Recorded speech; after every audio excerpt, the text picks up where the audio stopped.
Hey everyone, welcome back.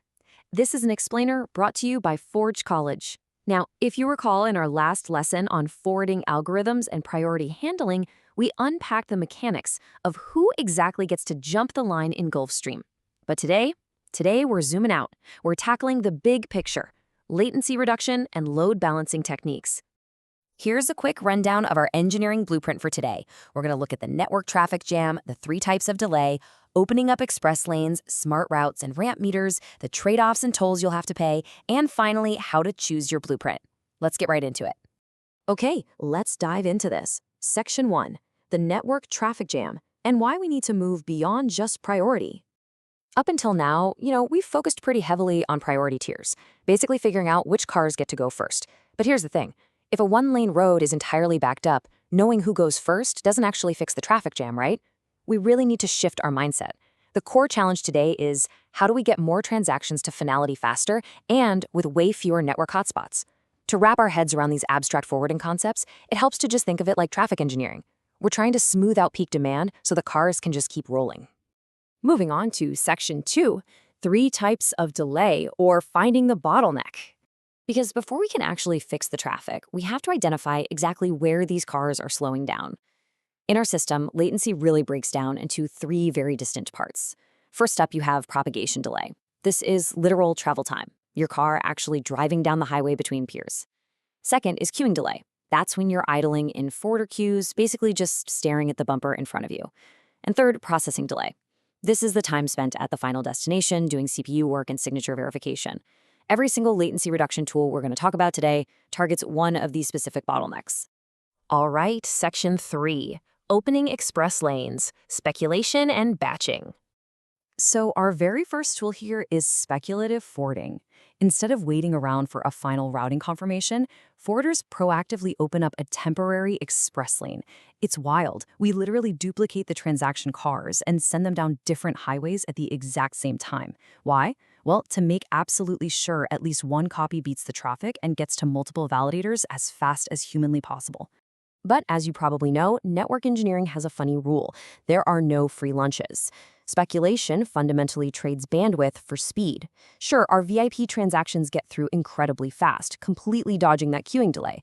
But the trade-off? Well, we're burning up extra pavement, we're devouring network bandwidth, and forcing the validators to deal with the absolute headache of duplicate cars suddenly showing up at their front door, which temporarily eats up memory.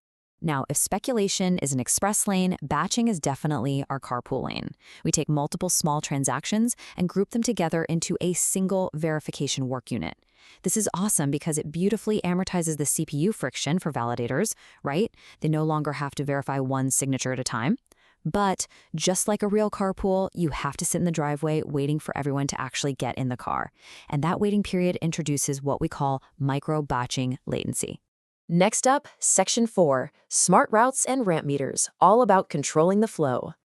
Let's transition over to techniques that manage the overall health of the mesh network, rather than just speeding up individual lanes.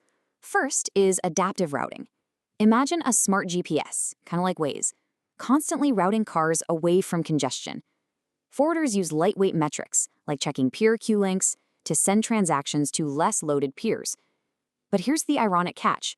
If your GPS gossips too often about traffic updates, those control messages will actually create a brand new traffic jam of their own. Then we have backpressure and load shedding. Think of these as your ultimate safety valves. They act exactly like highway ramp meters. When a forwarder reaches absolute capacity, it either signals upstream peers to slow their sending, or it simply drops lower priority transactions entirely. I know, the finality of that is a bit brutal, but it's totally necessary to prevent a complete collapse. It stops entrants from getting on the highway to save the entire system from total gridlock. Finally, there's efficiency-aware routing. This is where you combine priority with an estimated execution cost. Think of massive data tractors carrying heavy compute loads.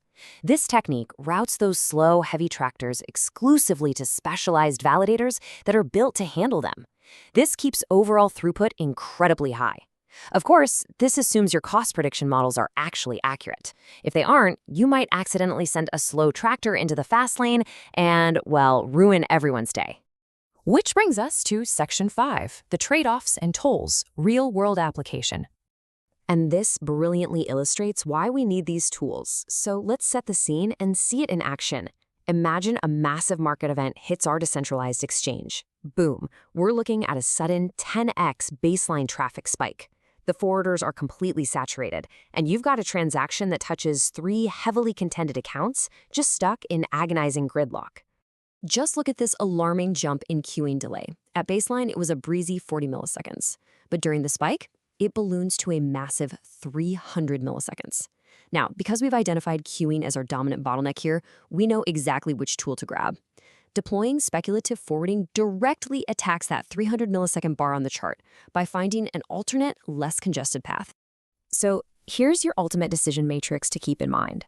Speculation lowers queuing, but costs you bandwidth and memory. Batching lowers processing overhead, but adds batching latency wait times. Adaptive routing gives you better mesh utilization, but costs you in control overhead. And backpressure prevents overload, but means dropped transactions. Like we always say in engineering, perfect solutions simply don't exist.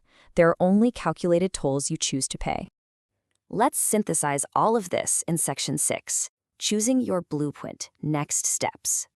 When you're actually faced with a latency problem, you want a practical workflow. Just follow these 4 steps. Step 1, measure your dominant latency component. Where's the actual bottleneck? Step 2, map your resource constraints. Step 3, estimate acceptable tail behavior. And step 4, always choose the least invasive, most conservative technique first to limit any systemic side effects. And that leads perfectly to our most critical takeaway today. Before you deploy any of these interventions, you absolutely must formulate a measurable hypothesis.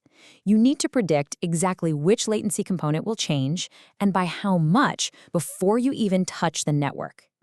Getting into this exact mindset perfectly tees up our very next lesson on protocol efficiency metrics and analysis.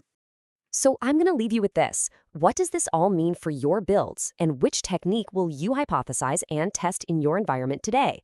Are you going to open up an express lane or build a carpool? Thank you so much for joining us for this explainer. To dive deeper into this subject and explore a whole bunch of other Web3 topics, make sure you visit forge.college. Keep testing those hypotheses, and I'll catch you in the next one.